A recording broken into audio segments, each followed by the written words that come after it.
ये इंडिया गठबंधन के उम्मीदवार होंगे। तो कुछ पत्रकारों ने ममता बनर्जी के जो भतीजे हैं अभिषेक बनर्जी, उनसे पूछा कि क्या कहेंगे आपके गठबंधन की तरफ से, इंडिया गठबंधन की तरफ से ये जो लोकसभा अध्यक्ष है उनके लिए उम्मीदवार बनाया गया है कांग्रेस का, तो उस पर आपका समर्थन। तो उन्होंने दो टूक कहा कि हमसे पूछा नहीं गया। नमस्कार, मैं संजय पांडे और आप देख रहे हैं समाज की बात। आजकल नई नई सरकार बनी है और नए नए विपक्ष के नेता। आप सभी को मालूम होगा कि पिछले 2 टर्म्स में कांग्रेस को इतना संख्या बल नहीं था कि उनका विपक्ष का नेता बन सके, और अब की बार उनको जो 10% से ऊपर की सीट चाहिए वो मिल गई थी और राहुल गांधी जी नेता प्रतिपक्ष बने हैं। लेकिन इन सारी बातों को, नीट के मुद्दे चल रहे हैं, देश में बाकी सब मुद्दे चल रहे, लेकिन एक जो खास बात थी उस पर ध्यान मीडिया के किसी भी चैनल का गया नहीं, या अगर देखा जाए तो कहीं भी पत्रकारों में इस बात की चर्चा नहीं हुई, जो कि बात धीरे से करके छुप सी गई। मैं उस बात को आपके सामने उजागर करना चाहता हूं और ध्यान से सुनिएगा।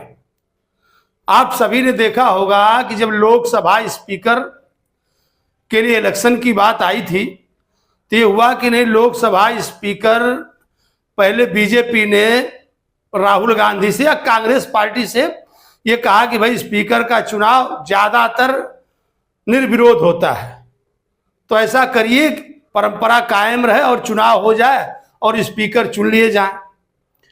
लेकिन कांग्रेस पार्टी इस बात पर अड़ गई कि नहीं, खड़गे जी से राजनाथ सिंह जी बात कर रहे थे तो उनसे पहले डिप्टी स्पीकर हमारे तरफ का होगा। और राजनाथ सिंह जी ने जब उनको फोन किया बीजेपी के, तो वहां से 2 टूक जवाब आया कि पहले आप जो डिप्टी स्पीकर है उस पर हाँ कहिए तो बात आगे बढ़ेगी। लेकिन आप लोग को तो मालूम है कि बीजेपी का या प्रधानमंत्री नरेंद्र मोदी का जो रवैया होता है वो कभी कभी झुकने वाला नहीं होता है। तो उन्होंने कहा नहीं ऐसा कुछ नहीं होगा, तो फिर दोनों तरफ से तलवार निकल गई और ये हुआ कि इलेक्शन होगा। मैं जो बताना चाहता तो खास बात यही थी, ये हुआ कि इलेक्शन होगा और उनके तरफ से उनके एक पुराने सांसद थे सुरेश करके, उनको जो है कांग्रेस ने अपना उम्मीदवार बना दिया। और उम्मीदवार जब उन्होंने उनको बनाया कि हमारे तरफ से ये इंडिया गठबंधन के उम्मीदवार होंगे, तो कुछ पत्रकारों ने ममता बनर्जी के जो भतीजे हैं अभिषेक बनर्जी, उनसे पूछा कि क्या कहेंगे आपके गठबंधन की तरफ से, इंडिया गठबंधन की तरफ से ये जो लोकसभा अध्यक्ष है उनके लिए उम्मीदवार बनाया गया है कांग्रेस का, तो उस पर आपका समर्थन। तो उन्होंने 2 टूक कहा कि हमसे पूछा नहीं गया, हमारी पार्टी से राय नहीं ली गई। और आम आदमी पार्टी तो अब गठबंधन से ही बाहर हो गई थी, जो इंडिया गठबंधन था उससे आम आदमी बाहर हो गई थी। तो इन बातों के चलते जब अगले दिन इलेक्शन शुरू हुआ, जैसे ही वोटिंग स्टार्ट हुई, कुछ सांसदों ने शायद हाँ और में उत्तर दिया, वोटिंग चालू हुई कि एकाएक कांग्रेस पार्टी उससे पीछे हट गई। एकाएक कांग्रेस पार्टी जो है वोटिंग से पीछे हट गई और ध्वनि मत से उनको अध्यक्ष बना दिया गया। तो यही पॉइंट जो है नोट करने वाली बात थी। आखिर जब उनको ध्वनि मत से अध्यक्ष बनाना ही था तो उम्मीदवार खड़ा क्यों किए, उम्मीदवार खड़ा किए तो फिर वोटिंग क्यों नहीं करवाए। तो वोटिंग क्यों नहीं करवाए, मैं उसी पर प्रकाश डालना चाहता हूं। दरअसल कांग्रेस पार्टी ये नहीं चाहती थी कि उनका जो इंडिया गठबंधन है अभी ताजा ताजा गठबंधन है, और वो सोच रहे थे कि कहीं ना कहीं सरकार वाले गठबंधन में कहीं दरार मिले तो हम लोग का कुछ काम बने। लेकिन वो दरार कहीं ना कहीं इनके गठबंधन में दिखाई दे रही थी, क्योंकि अगर इलेक्शन हुआ होता तो ममता बनर्जी की पार्टी शायद वोट नहीं करती,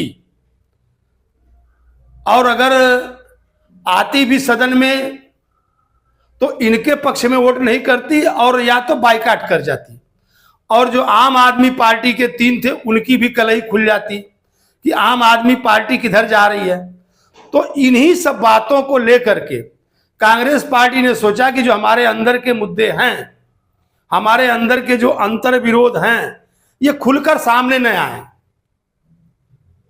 अंतर विरोध हमारा सामने न आए, बात दबी की दबी रह जाए, इसीलिए उन्होंने ध्वनि मत से ओम बिरला का समर्थन कर दिया। और समर्थन करने के बाद आप देखे होंगे कि दुनिया भर के एक से एक बयानबाजी ये, और अखिलेश यादव ने कहा कि नहीं, आप हमको भी टाइम देंगे, जितना आप सत्ता पक्ष पर ध्यान देते हैं हमारे पर भी देंगे।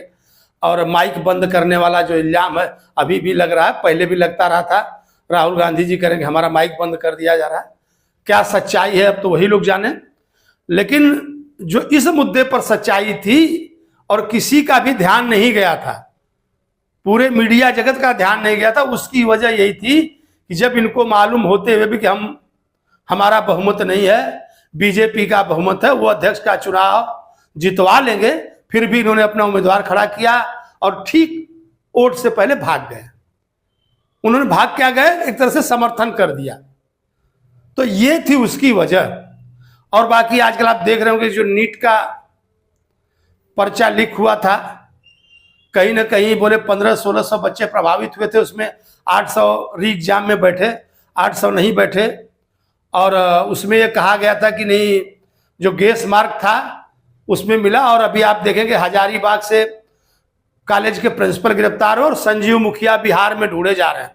तो क्या संजीव मुखिया इनका पुराना रिकॉर्ड रहा है? क्योंकि ये आदमी इतना पैसे वाला कि सुनने में आया था कि इसने 50-50 लाख का चंदा भी राजनीतिक पार्टियों को दिया था, और इनकी पत्नी प्रशांत किशोर की पार्टी में या उनके साथ देखी गई थी। तो संजीव मुखिया आखिर इतना पैसे वाले कैसे बन गए? तो क्या ये कारनामा सदियों से चला आ रहा है? अगर देखा जाए तो अब तो जाकर के शायद पेपर लीक समझ में आ रहा है, लेकिन कहीं ना कहीं ये पेपर लीक बहुत जमाने से होता आ रहा है। और जो लोग उसमें सेटिंगबाज थे, सेटिंग करके हमेशा से नौकरियों पर कब्जा जमाते रहे, वो चाहे अभी की बात हो या तभी की बात हो। और पेपर लीक में, नीट में अब बाकी जांच कमेटी बैठ गई। और आपको तो मालूम है हमारे देश में जांच की कमेटियां बैठा दी जाती हैं, जांच कमेटी को सुपुर्द कर दी जाती है, और एक तरह से देखा जाए तो ठंडे बस्ती में चला जाता है। फिर धीरे धीरे करके अगले साल की तैयारी हो जाती है। और मैं इन सारे मुद्दों के अलावा देश में और बाकी जो मुद्दे चल रहे हैं समाज में, उनसे जो जुड़ाव है हमारा, फिर मैं आपको और बाकी खबरों के साथ आपसे मिलूंगा। तब तक के लिए धन्यवाद।